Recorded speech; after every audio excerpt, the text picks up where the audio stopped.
Boop. All right, we're recording. Excellent. So, hey, everybody. So Chris and I had the idea of we wanted to make a video and just respond to the comments from the video that we did. I think it was it came out last week. And I mean, for me, I've been so I feel so blessed and just to be a part of whatever this is that we're a part of. We're still figuring this out, but I've been so grateful for all the ways of participation in this kind of conversation as expressed through the comments. And it's also been a little bit of a dilemma for me because I want to respond to every one of them, but I'm not a good typer. It takes me a long time to type stuff, right? And so it's been something that's been kind of wiggling in me of wanting to respond to everybody, but trying to figure out how to do that in a way that kind of make sure that I get to everything else in my life as well. So my thought was, I was like, Chris, well, how about if we just make a video and we just go through each one of the comments and like we can just respond to them in however way that we find ourselves responding to them as a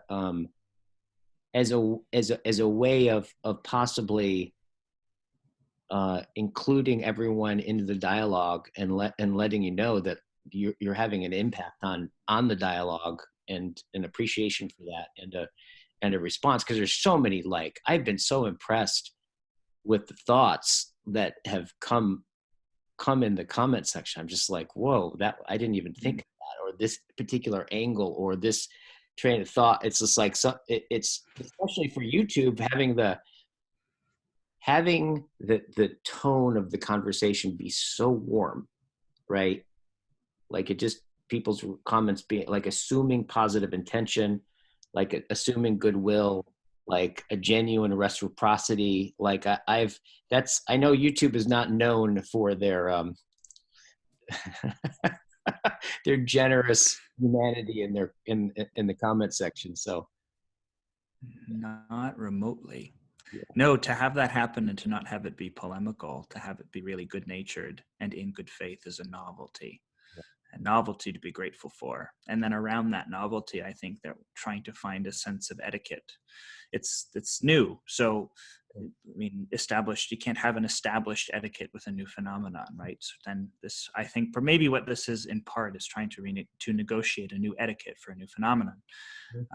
Because I echo that guy. I see some of the comments on any number of these videos are enough to warrant their own dialogues. Just some of the single comments, to say nothing of the long conversations, are enough to warrant their own dialogues. And then it's difficult to know how to respond because you want to be consistent and you want to honor the participation and dignify it properly.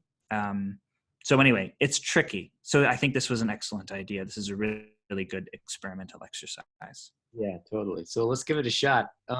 So my thought is we'll just read along, and we'll read a comment, and then we'll comment on it, and just kind of see where we go from there. And Okay. as far as we can get with it. All right. So the first one from Nick Redmark, and I'll go ahead and attempt to read it. Nick states, "The way you talk about it made me realize the ways and the whens I experience the world as a thou." It's the numinous. It's the numinous. My grandfather's house is a thou. The mountain can be a thou. It demands respect. I don't experience it as a thou facing me, but more as a presence of something greater holding me.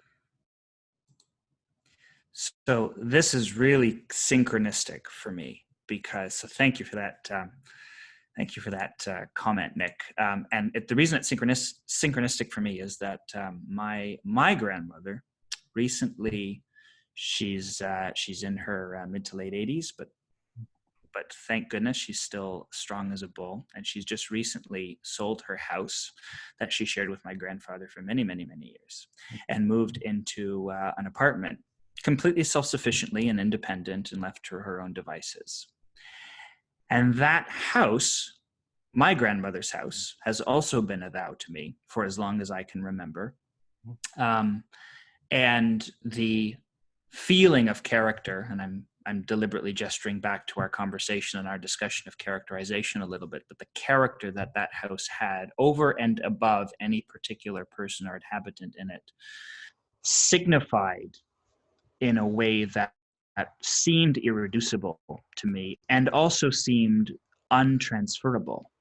And so when she sold her house, even though logistically it was exactly the right thing for her to do, and I was happy for her, it was the right move, it was of her own volition, like everything about it was as right as you could ever hope for somebody that you love, you know, for them to make a decision that's a joyful decision of their own volition, and of sound mind and body. And all of those things were true. So there was no reason to be mournful except for attachment to that house. And so I remember going one last time to the house and sort of saying my goodbye to it. You know, it was always wafting with like the most glorious aromas too, because there was always cooking and like wine everywhere. It was great. It was a wonderful place to be. And then just recently in November, I went to visit her for the first time since she moved into her new apartment. And I'd seen the apartment in Bear already, so I knew where it is, and I knew where it was, and I knew what it looked like Bear. I knew the size and the shape and the orientation and all of that. But I was a bit trepidatious about doing it because I thought, well, this is the first time that I'm going to be visiting my grandmother not in that house, and there was something very melancholic to me about that. And so I walk in to this much smaller apartment, and lo and behold, it's the house. Everything had been arranged and configured in likeness to the house. And that doesn't mean that everything was necessarily in the same place, because it can't be, because the dimensions of the space are considerably smaller. But somehow the character of the house was simply reproduced in a different space. Yeah. And I was astonished. I was astonished at how seamless the transition was. I was astonished that it was the same place. It wasn't the same space, but it was the same place. Yeah. The logos of the apartment was the same logos as the house, if I can put it that way. Mm-hmm. It was coherent in the same manner. It was inflected with the same voice. It was her, just as the house had been.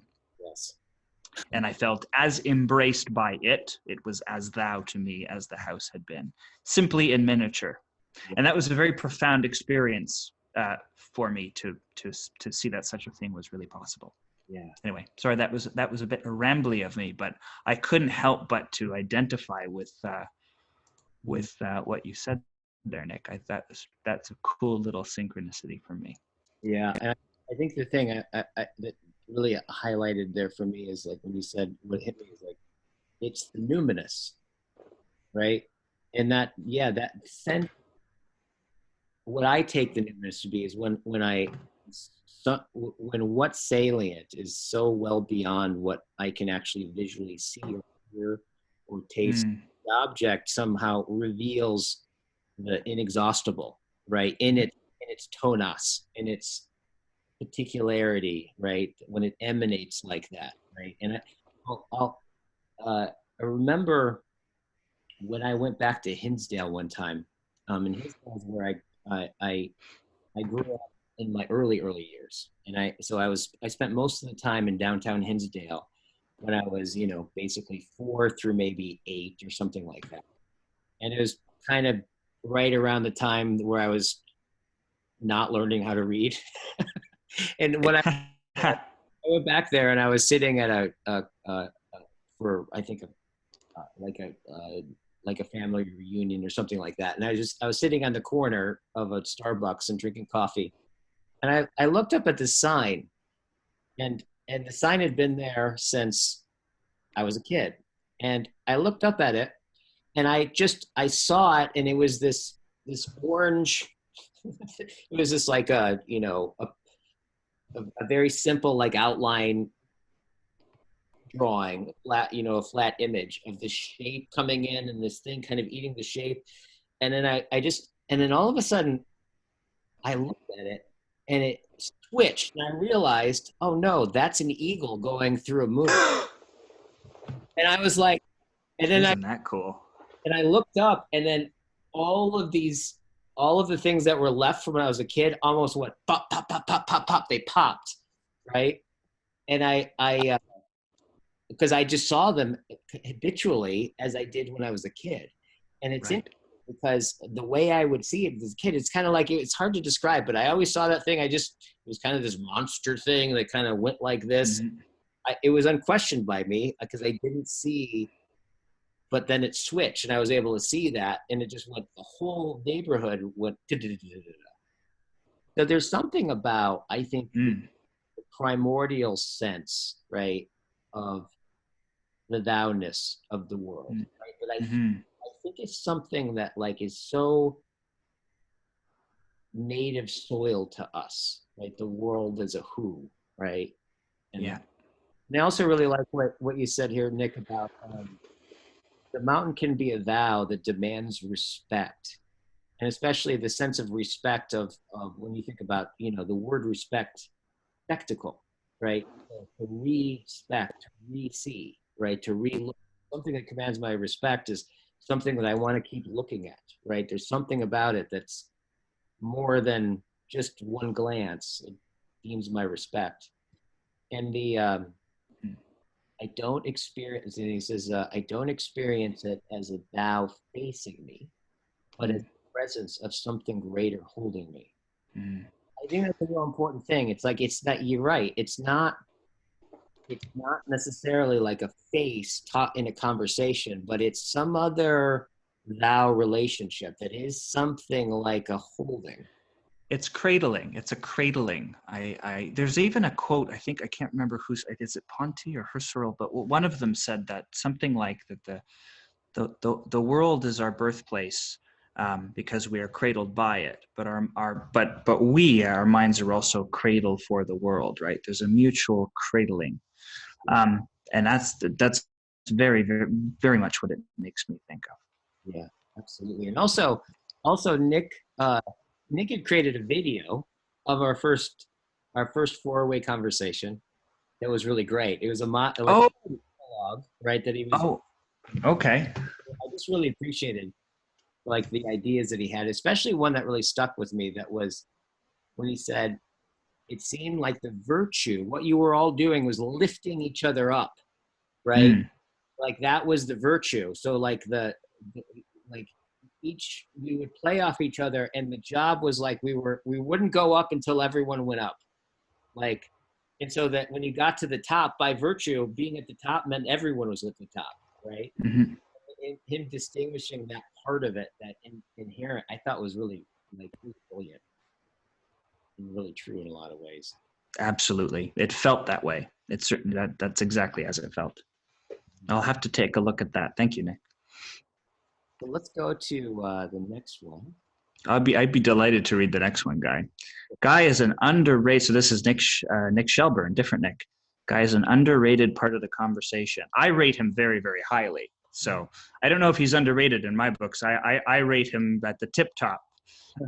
um, uh, he speaks with a certain clarity and deep self-awareness that helps direct and frame each conversation in ways that were previously missing. I couldn't have said it better. Hear, hear. That's all I have to say to that. Hear, hear. And I'll say that having that experience, I mean, right now, even though we've just started recording, Guy and I are just coming off of about 2 hours of just chatting openly about all kinds of things, and even outside the formality of any philosophical topic. That is true of you, Guy, as an interlocutor in every moment of a conversation, no matter what it happens to be about. And it's a very privileged position to be opposite you in a conversation. So that comment is excellent. It's very very true. Yeah, thank you for saying that, Nick. It's funny. I actually don't feel like um, I don't have the experience of being underrated. I actually am having the experience of finding more out about actually what I've been doing for years in a different context with people with like the vernacular to talk about like deeper dimensions of it. I think I've talked about this before where I'm discovering what I bring to the conversation through conversing through everybody else. So there's a way in which I'm kind of finding out. It wasn't like I was going into this thinking, but I'm through hearing from you, through hearing from John, the impact of this. I'm in some way catching a glimpse at something I've been doing for years. That's through the impact that it's making, and it's feeding back. It's a really cool. It's a very cool process. Mm. Yeah, it's a really cool process. All right, so the next one. Um, okay, so Gunter, Apold. How do you say his last name? Apold. I think it's Appold. Yes. Appold? Yes. Not sure. German, isn't it? Sorry if we got that wrong. There is a German philosopher whose works might interest you. Hermann Schmitz. He does, quote, new phenomenology, unquote, and contemplates intensively on things like the inexhaustible object, atmospheres, and so forth. I found his writing very inspiring readings. I haven't yet taken a look at Hermann Schmitz, but I intend to. I'd like to because that sounds very apropos. The term atmospheres makes me think of another thinker whose name is Paulo Costa. I think it's Paulo, who talks very much about that with reference to meaning, with experience of meaningfulness, not semantic meaning, but meaning in the sense of significance in life that we've been talking about, and that John talks about in his videos, that he talks about as sort of a bubble, like there's something atmospheric about the way we experience meaning, that it prevails upon us, it prevails upon our interaction in that higher order or superordinating way, just as an atmosphere seems to prevail upon our interactions physically.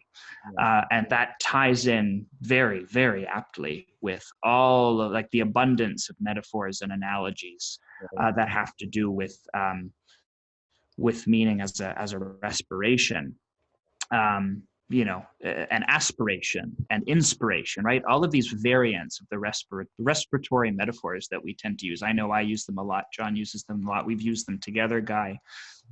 All of that actually, it's an excellent pairing. Especially thinking about the Berger's notion of the idea of a sacred canopy. If you can start pairing a few things together, you come up with a sort of cosmological metaphor that ends up being very powerful. The idea that we indwell a sacred canopy that encloses an atmosphere of meaningfulness, and then our relationship to the atmosphere of meaningfulness is a kind of respiratory relationship, and that connotes the reciprocity that we often reference, but it also connotes the experience of the experience of asphyxiation that we associate with meaninglessness and nihilism and despair, right? Trying to catch a breath and being unable, or having an abundance of it and feeling flushed and feeling, inspired. So these metaphors sort of collage together in a way that I think is very helpful. I can't, with anything else with reference to the philosopher, I'm not sure of yet. But atmospheres, that's what for me it picks up on. Yeah, I'll have to look him up. Yeah, just phenomenal. Just the whole project of phenomenology. Anything about it, I don't think I've seen anything I don't like about it. You want to read the next one, Jake?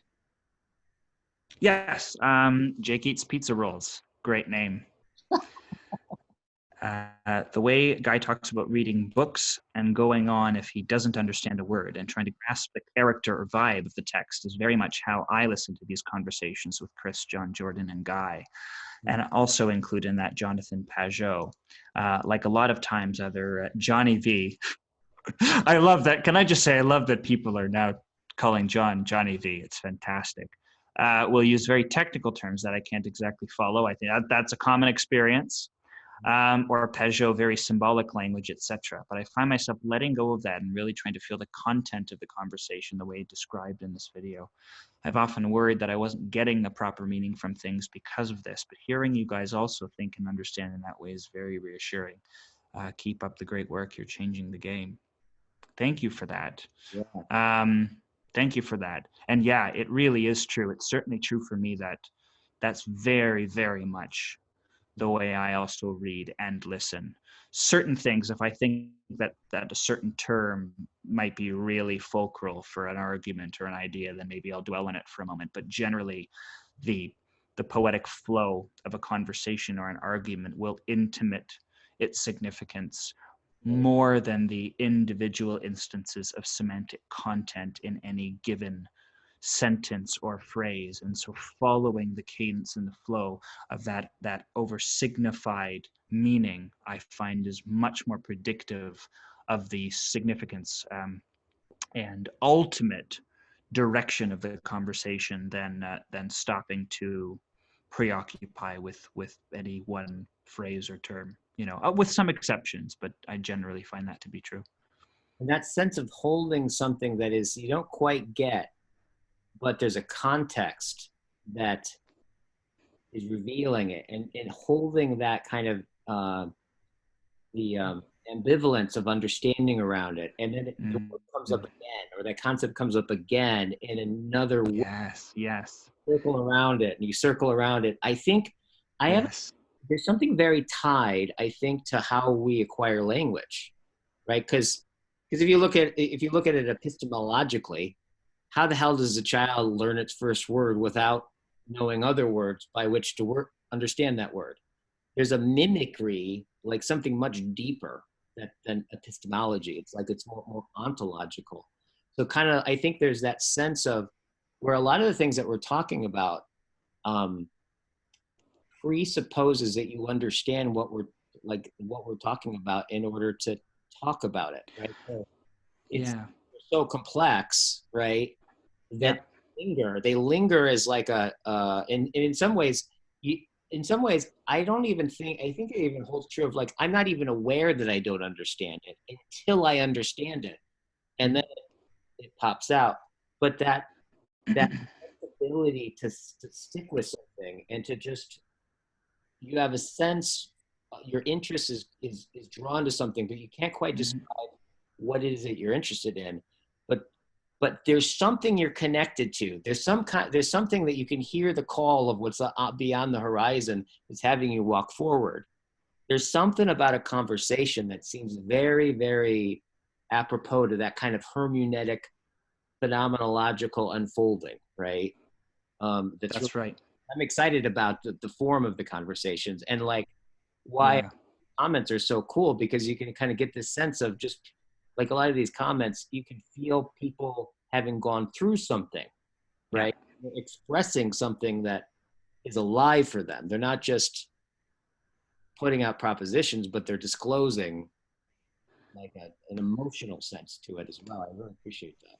That's right. There's no wonder that the phenomenologists, at least like Ponti, were also taken, I mean, in some ways simply because they were contemporaneous, but were taken with trying to understand structuralism and trying to understand the semiotic enterprise, because the tension between the semantics of the conversation and the pragmatics of the conversation becomes a very, very pivotal thing, right? And in some ways, what I'm hearing is that the pragmatics of the conversation, the pragmatic contextualizing of the conversation, is sometimes in the flow of one course, meaning one run through a dialogue, sufficient as a way of divining its significance. And then by repeating the cycle, whether you're actually repeating reading a book or repeating listening to a dialogue, the semantic and the pragmatic ways of signifying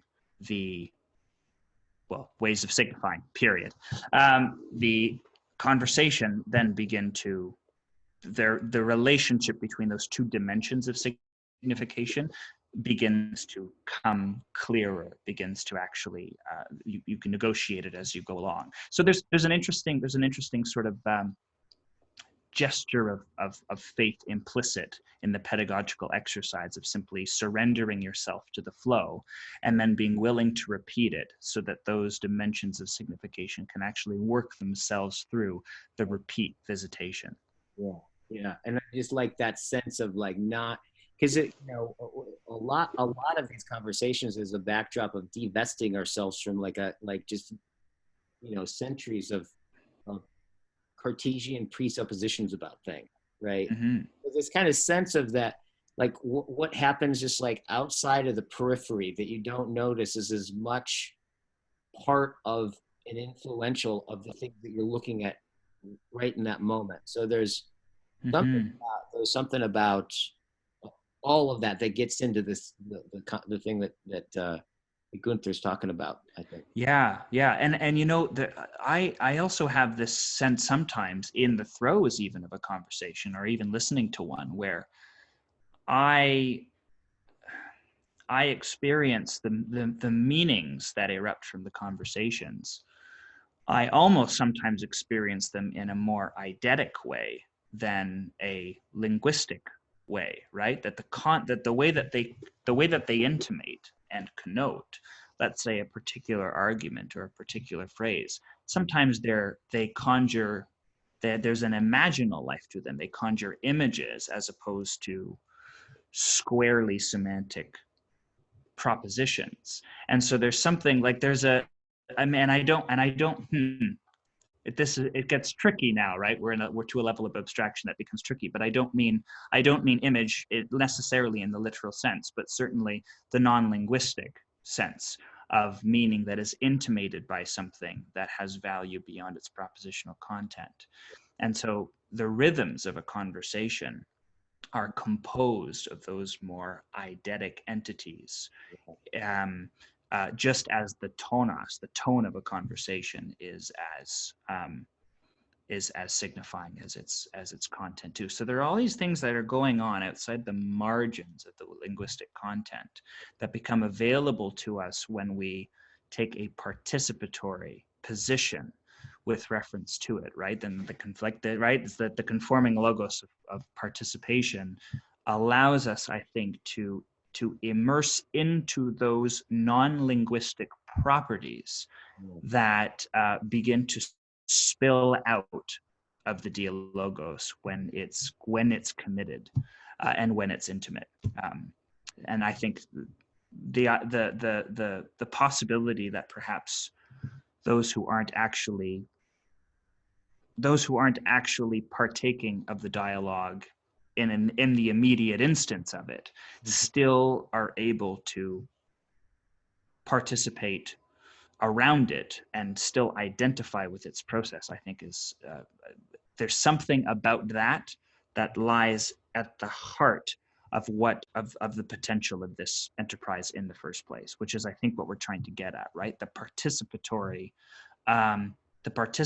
spirit that confers itself upon the knowers that know through the dialogue, even when they're not directly involved at the outset. The most beautiful woman in the world just walked into my house. Hey, babe. Yes, say hi to Chris. Come say hi to Chris. Okay. Is this Brand? Oh, I would. Here she comes. Where is she? Hi. Nice How are you? It's very nice to meet you. I've heard so many wonderful things about you, even just this evening. Aww. Yeah. I know, I got him good. Yeah, he's put the fork in him. He's cooked. Oh, that was fantastic. Okay.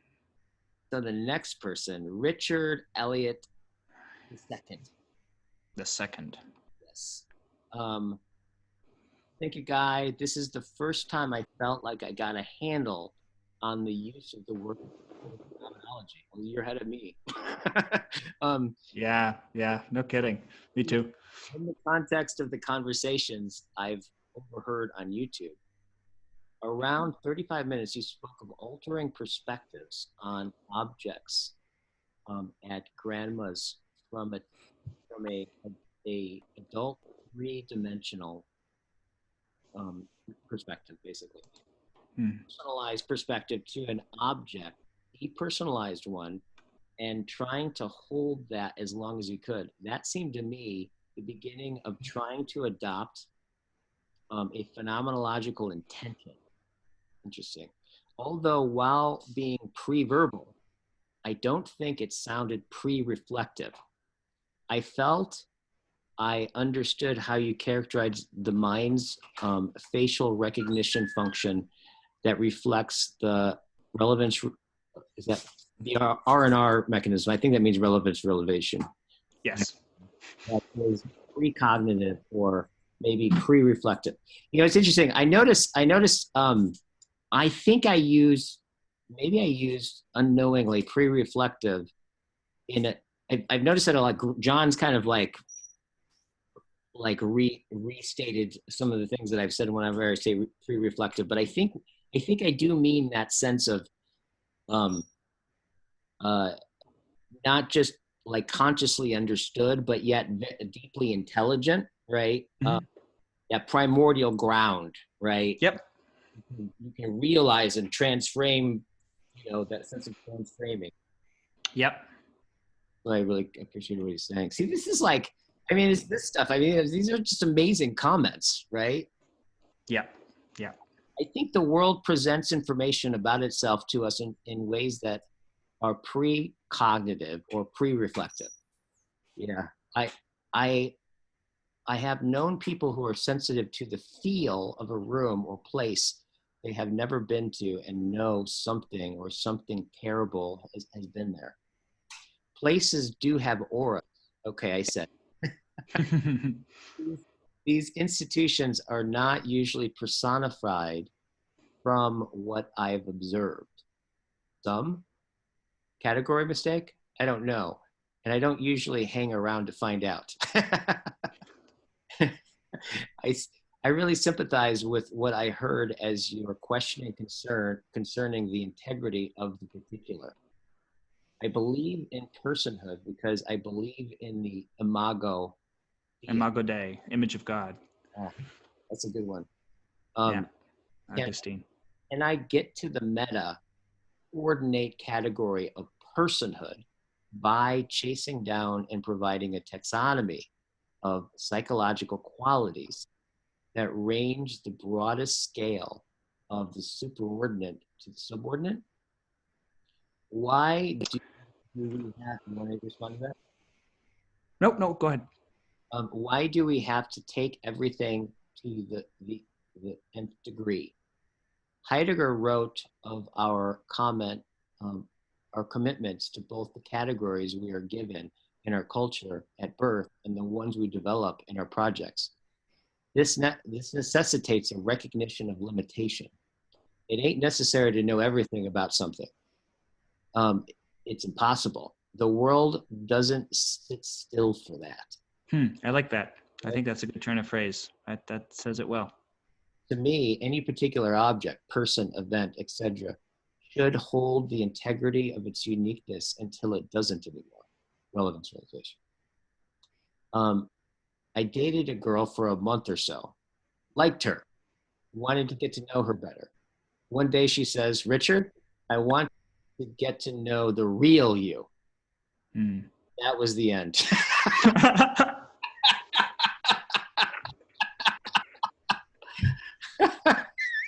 I realized this gal wanted to have a relationship with me.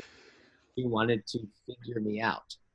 I felt like I was about to be sent to the village, stamped, file, classified. Well, I'm not I'm a free man.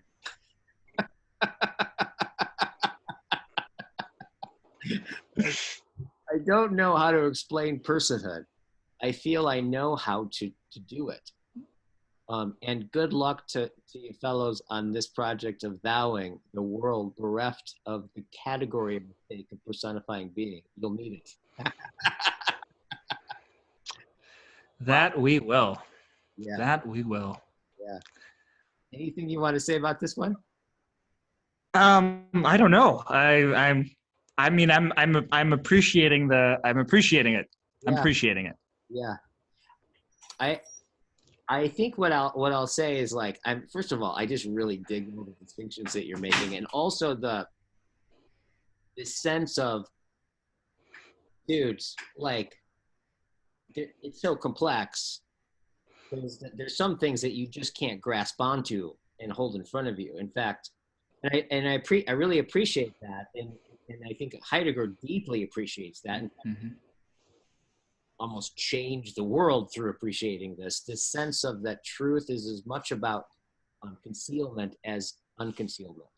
And Mm-hmm. that there's a way, and really in that word reveal, right? Mm. Because something that's veiled, right? It connotates preciousness, right? Otherwise, it wouldn't be veiled. So to reveal is really, really interesting, because to reveal simultaneously means to unveil, but also reveal. Because Mm. it gets at that sense that you can't ever get totally clear, right? In some Apollonian sense, right? There's always an element That's right. like concealment to it. And then I That's think right. the sensibility that I'm appreciating here in this comment is that you can, in some way, you can attune to the concealment, and actually attune to concealment and have it be present to it, and be constituted by it in a way that doesn't rob it, right, of its unconcealment, right? That's one of the things poetry can really do, where it can make present the unknown without making it known, right? That's exactly. That's a very, very, I think about what that takes, and that takes all the stuff that you know it takes it takes wisdom, I think. That's right. That's exactly what poetry does. It's the Nishitani, when he's talking about the I thou relationship, talks about poetry as a spiritual divertisement. Like an interlude of dance. Like it's the realization of a radical realism, and finding yourself in stride with that radical realism, in which you have to cast off your smaller self, your lesser self, and then enter or espouse yourself in greater being, right? The self that that that self that indwells the mode of greater being, right? In, out, ahead of you. That poetry somehow activates that, or activates your rapport with that in some ways, right? I was thinking, aside from the fact that it's just a well-humored quip about that relationship, I was thinking, as you were talking about concealment and unconcealment, Guy, the idea that, because it sounds like the experience that that Richard has had here is that someone tried to solve him like a riddle, or perhaps, and or to demystify him. And that's an interesting thing, because we try and do that to one another fairly often. We try and solve or resolve one another as though we pose as riddles, and to demystify, and the process of coming to know someone is not, I think, a demystification. Certainly not a comprehensive demystification, because once you feel that you've suddenly exhausted somebody, you immediately cease to be interested in them. Immediately, right? Once you think that you have the measure of a person, you have the geometry mapped exactly, I think most people turn on their heel and they're gone. So the unconcealment with the unveiling with the revealing that you're talking about, that there's something about well-cultivated relationships, and I mean relationships in the broadest sense. I don't just mean romantic relationships. I mean all interpersonal relationships. One thing that they need is, I think, a way of ritualizing the process of unconcealment such that it happens at a tempo, with a pace, with a certain cadence, to allow the unconcealment. It's like, it's not something that can be rushed. You can't rush to know somebody, because you can't. Like you can strip somebody of their facticity or factuality fairly quickly, right? You can know all the facts there are to know about somebody fairly quickly, like a few days, or a few days is all it would take to know all of the relevant factual details about a person. But of course, as we all know implicitly, that's not particularly revealing out of context. And what the context is the shared revealing conformity of a relationship that then beckons to something something combinative between the two people that then becomes inexhaustible. And so the ritual of unconcealing one another, the ritual of developing intimacy, the ritual of coming to know someone, is not a ritual that we have very well mapped anymore. Even for friendship, we don't really have it very well mapped. Right. And perhaps in part that's because our sociability is no longer governed by reliable and observed customs in the way that it once was. And I don't mean to be too romantic about the past, obviously, but there's something about the hastening to intimacy that is precisely antithetical to intimacy. Intimacy is not something that you can hasten to. Knowledge of a person is not, or gnosis of a person is not, to be more specific, is not something that you can hasten to. And I think in order to cultivate it, it has to somehow be ritualized. And I think that's where the dialogic praxis comes into play. The dialogic praxis is a way of ritualizing the intimate gnosis of a person. And so the hastening of that process makes me think of the Hans observations about time again, right? The whizzing, the lack of lingering is something that happens to sociability just as it happens to any other kind of exercise. And so I empathize with the frustration of that, of being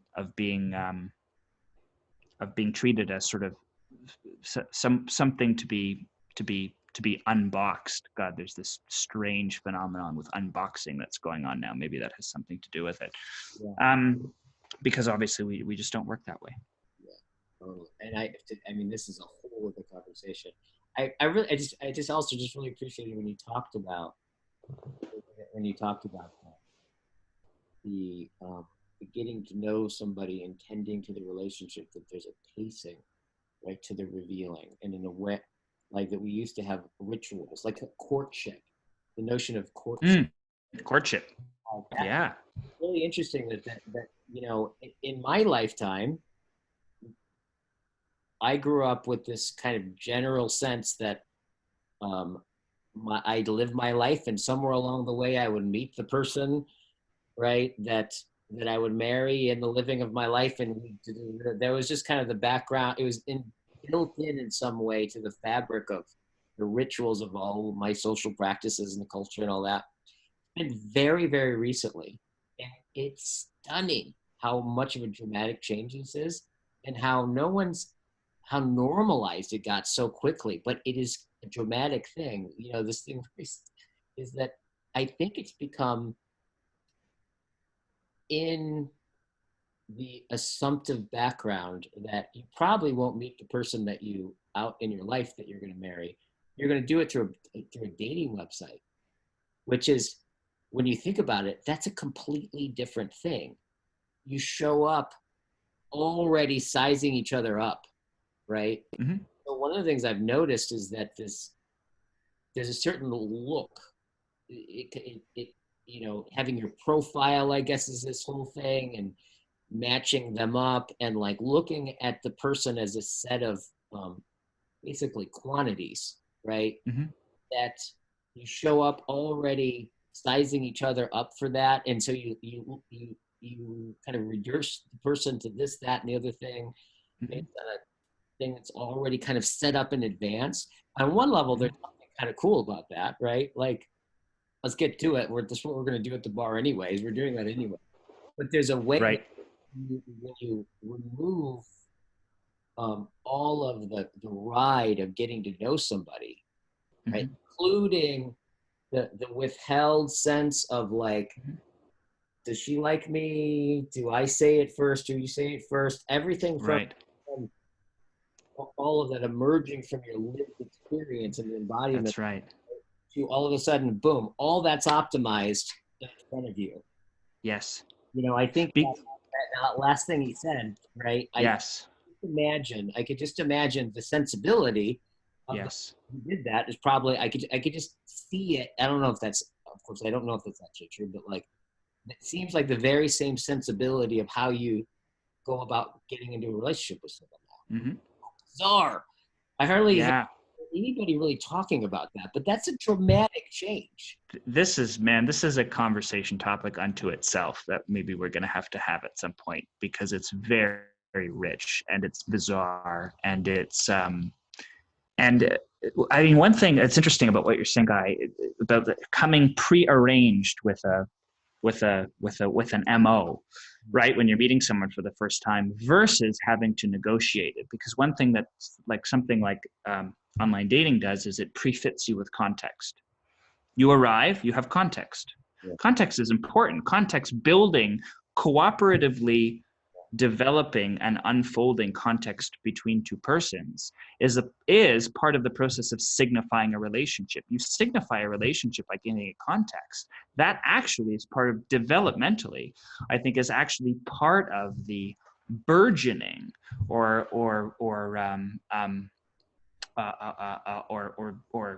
sort of like the poesis of a relationship is in part about there's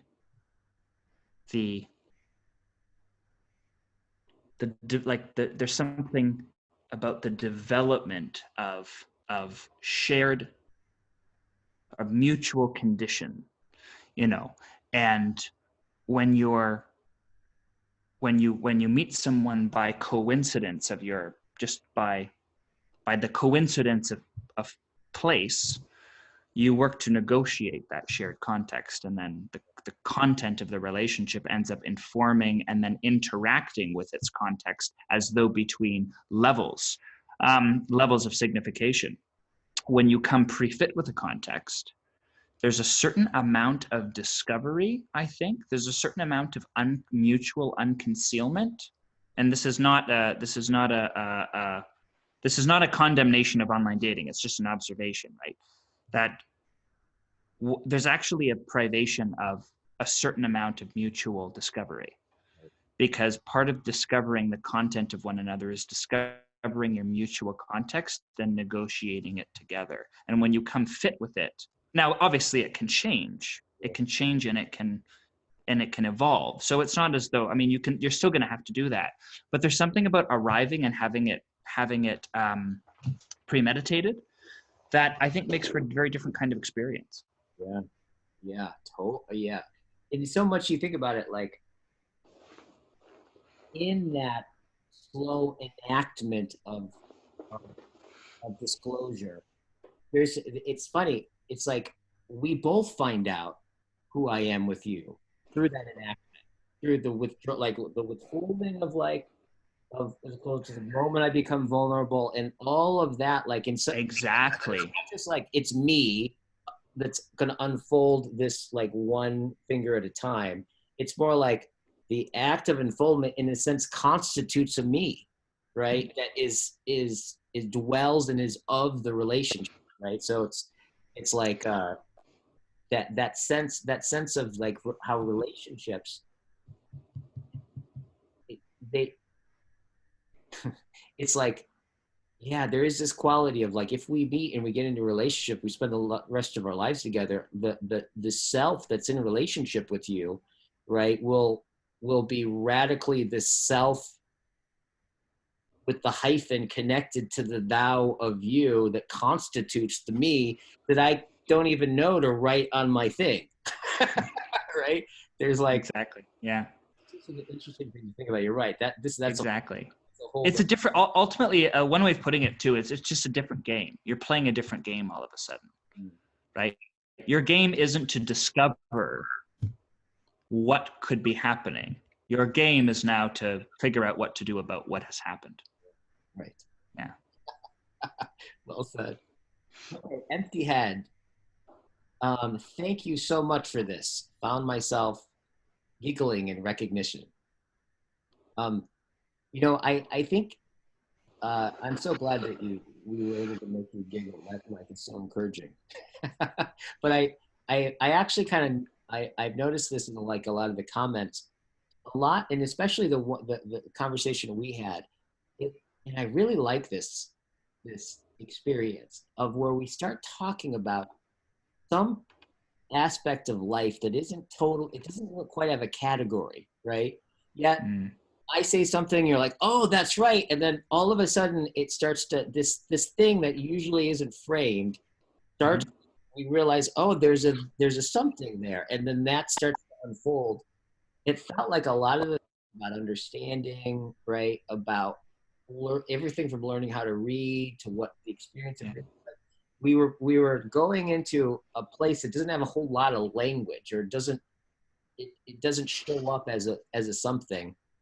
So I appreciate the giggling of recognition of that, to bring to light some like this experience of bringing to light something that's like so close in that Mm.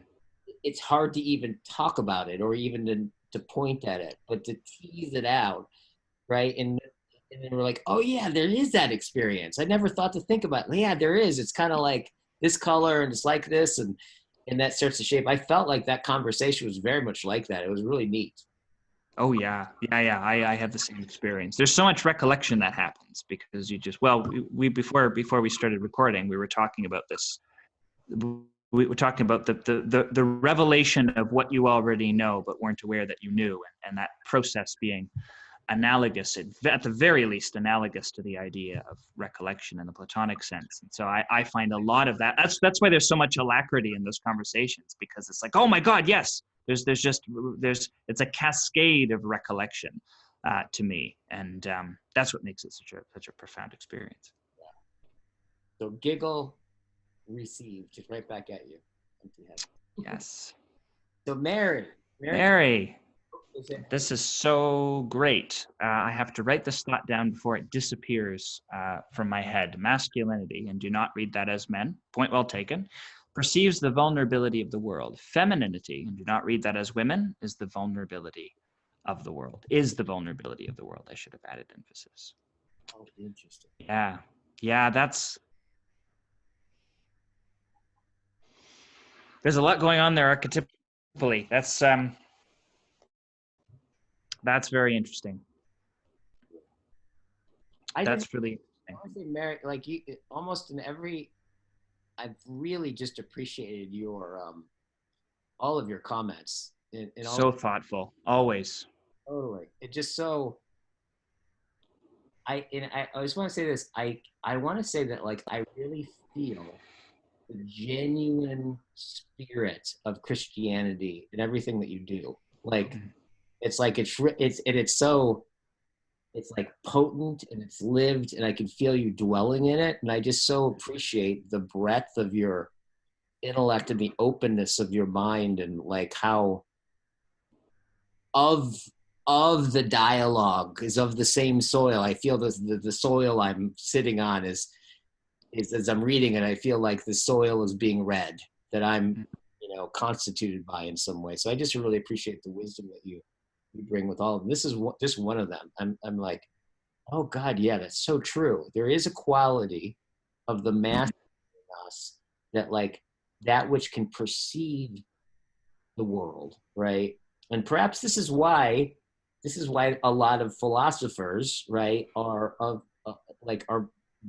there's not a whole lot of women philosophers, and there's a lot of reasons for that. But there is this quality of the masculine in us can just trip out about how complex and interesting the world is. Like it's almost like that's how we get pregnant, right? Yeah, that's the poesis that's available to us. Right? Yeah. Speak and birth it, right? And then there is a way where I notice with like when I talk with my wife, like she loves this stuff. She's got the wonder bug and stuff. But there's always this sense of like she so is the thing I'm talking about that it's almost a sense of like, yeah, course it's like that, right? There's some kind of innateness, right? That that in some way is the thing that I can't stop looking at her about, right? But when I like, she's not as moved to bring the logos into like reducing everything down to its essential thing, so you can experience the release of the nothing, of the breaking free of the idea, right, of the world. That all that imagery that you brought forward is just so luscious. And perhaps, Guy, it's because she knows by participation what you or we struggle to know by proposition. Yeah. Right? Because when you know something by participation, I think that sometimes your appetite for lending it or loaning it propositions is sometimes dulled, because they come ready-made with insufficiency, right? That's why an ineffable experience is such that oftentimes we're not too overeager to clothe it in language, because we know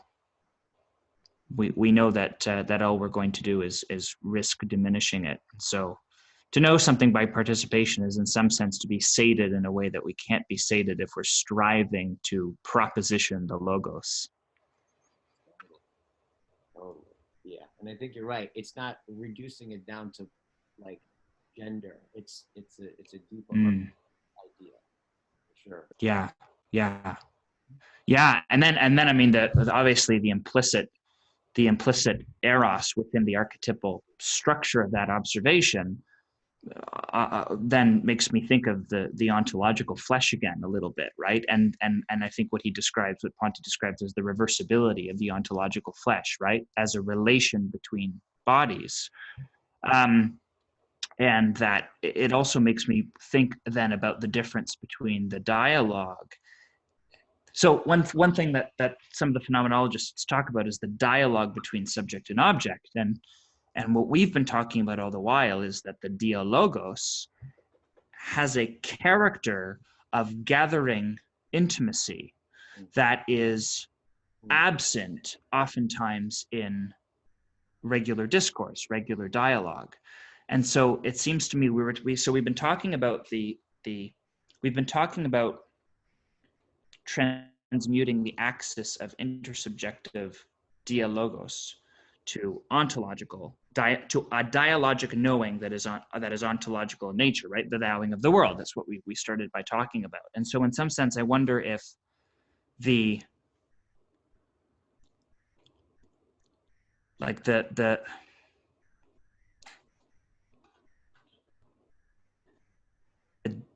sort of that sense of radical realism in the dialogic process, the shared flesh of logos between selves, is then a way of almost alchemizing or consummating the flesh between I and the thou of the world, right? The espousal of shared identity by symbolic participation, wherein sort of the flesh, the it relation of the subject to object perceptual dialogue is recharacterized by the intimating flesh of the subject to subject dialogos, which is thou. It has the character of thou. And so then in that exercise, the sort of philosophy of ambiguity resolves into like a worldly animation, right? Everything becomes re-enchanted. Like the anima mundi, right? Like the idea of the world soul, that the world soul is consummated by conferring the I thou, the intersubjective, the intersocial I thou into our relation from a subject to object. Yeah, and even down to the way that, you know, making distinctions, draw something in the background and in the foreground. In a certain way, you know, when you bring your attention to some part of the world and you give it like you give it due attuned attention, and it starts to reveal itself through the distinctions, right? In a certain sense, there is that kind of erotic relationship with the world where, just like symbolically, you could say like the masculine is something like the unchanging, uh, uh, forever open consciousness for which the world animates, right? And if the consciousness is dimmed, right, the glow of the world is going to dim. It's a one-to-one relationship. So there is this quality of like thinking about the world there is a very erotic relationship to it. And I think that's why distinctions are so, especially when they're first made or they're first developed, right? Because they have this process of like, you make a distinction, just like when you're drinking wine. If you don't know how to drink wine, right, it's grape juice that burns. It's unsweet. Like, why bother?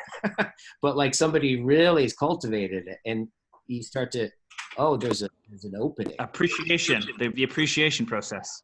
That is a mutual thing where it's like you make the distinction or you get the distinction. And all of a sudden there's a difference between the beginning, like of when you're just smelling it, right? And the start and the finish. And once you have those distinctions, and then it literally brings the world into existence on some level, right? And there's an elation that comes with that I think is it's about that thing that Mary's getting at, right? This, this kind of focusing consciousness, and then the world revealing itself and giving you feedback on that consciousness, right? And inspiring it to go further, and also inspiring her to animate even more. It's such a rich reveal there. It is. All right. So let's see. The next one is how do you say that? Stan? Yeah, I think so. Stan. Yeah. Yeah. Thanks again. You made me better understand how I read. That was fun. Right on. There's another one of those. Like. Yeah. Okay. All right. The next one, KKB. Thank you, Guy. Your world and way of understanding sounds very familiar to me. Listening to people in this particular corner of YouTube is a constant frustration for me, mixed with a huge challenge of how I can put it all together in my own way so that it becomes meaningful for me. There is a great capacity and necessity here for tolerating the discomfort of vagueness. Yeah, no kidding. And trusting your own ability that you can resolve the puzzles somehow through picking up different signals to the academic, for me, often nitpicking semantics that these guys get so excited about. Chris is absolutely right. You brought something different to this circle, a way of orientation that is alive and grounding. Hear, hear. Yeah, hear, hear. The thing I just want to say there is that being puzzled and frustrated and the discomfort of that. I think you're inherently acknowledging this. And I want to elucidate that more. That struggle, right, we were talking about this earlier in our conversation, you and I. There's a sensibility to grappling with things that aren't immediately intelligible, sometimes for a long time, right?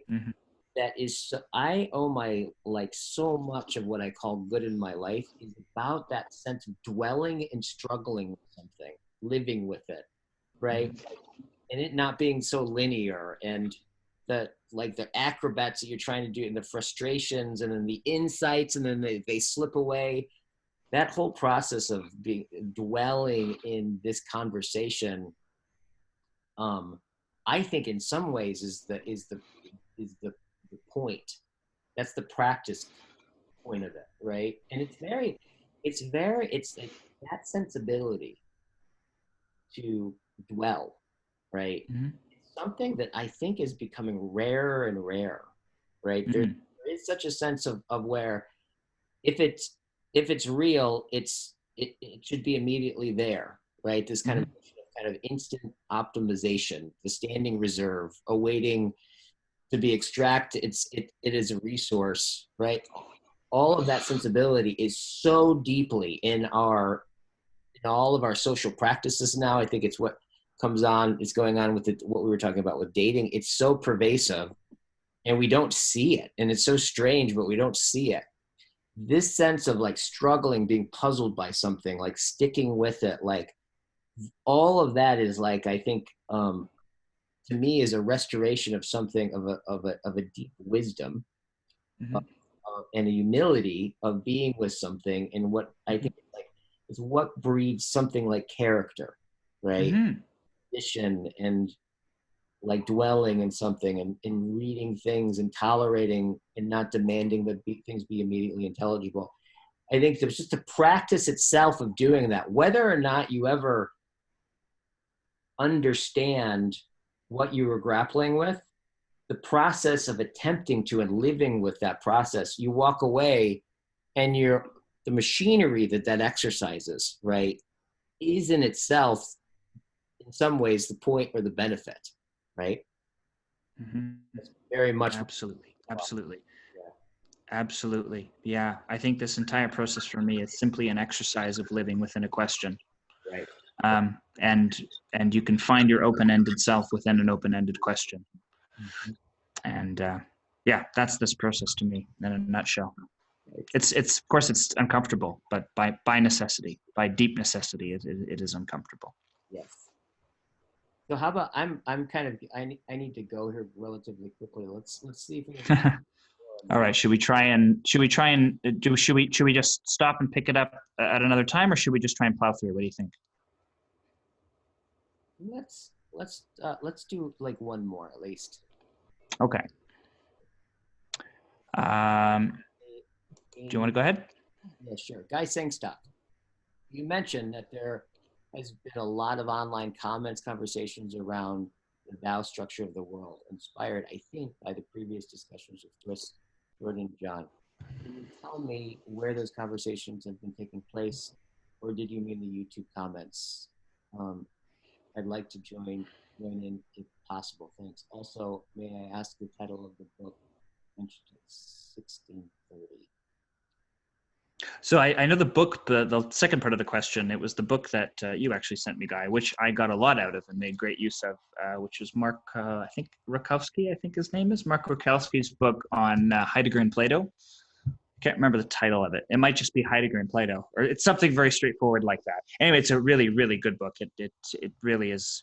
Anyway, we don't have time to go into it, but it's a really excellent book on Heidegger's thinking and Plato's thinking, and where they're concentric and where they're not, and where they're concentric, perhaps even unbeknownst to Heidegger, where his thinking was concentric with Plato in ways that he may not have appreciated, but serves to inform his own work. And then I think all we were really referring to are the conversations of the four of us that you met. That's I don't know of any other place that we were referencing the Tao structure of the world. It's just been of those conversations of the four of us and other ones. Yeah. So how about we pick this up in another video on a later day? Okay. And then maybe we can, like, next time we talk, we won't talk for 3 hours first. Why not? Yeah, they cut us. We started recording when we were already sort of getting towards the end of our steam. So yeah, maybe we'll inverse the order next time. Yeah, and just a sneak preview, what we're talking about doing is Chris and I are talking about on a regular, shoot for like once a week of starting from the beginnings of the Socratic dialogues as spelled out in the original Platonic Academy. Apparently there's a way that they used to have you read the dialogues. Yeah, I think it's Iamblichus's order. I think that's the one that we're, yeah. Cool. So like we just had an idea, wouldn't it be cool just to get together and read them and then talk about them just ongoingly in that order, and one, to discover what is the intelligibility of that order, which I imagine we'll only know through the actual enactment of it. And then like Chris and I could be kind of like the ones that show up to that every week, but then we can bring other, John and different people to kind of join us for who knows how it'll unfold, but I thought it would be just really an awesome opportunity to dwell in that older sense of like over time watching not only understanding of the content grow, but like noticing how it impacts who we are over a period of time and have that all be reflective in the process. Mm-hmm. I'm excited to do that with you. I am. I'm sure it's going to, too. we don't even understand, we can't even know to want. I think it's a fantastic idea, Guy, of yours, and I can't wait to do it. It also reminds me a little bit. I was going to say this to you earlier. The idea alone reminds me of something similar to what Sevilla is doing with Pirsig. Sevilla King is doing sort of an ongoing study of Zen and the Art of Motorcycle Maintenance, chapter by chapter, a combination of reading and annotation. She does a beautiful job of it. And of course hers, it's just her, so it's more sort of monologic as opposed to our reading, a dialogic reading of Plato's Corpus. But yeah, for a good reference, I think folks who want to, if you haven't already, see what she's doing with that. It's fun. She does it so well. It's really, it's fascinating text, and the way that she's what she brings to it is really valuable as well. So yeah, I can't wait. That'll be fun. All right. Much love, everybody. Do you want to stop recording and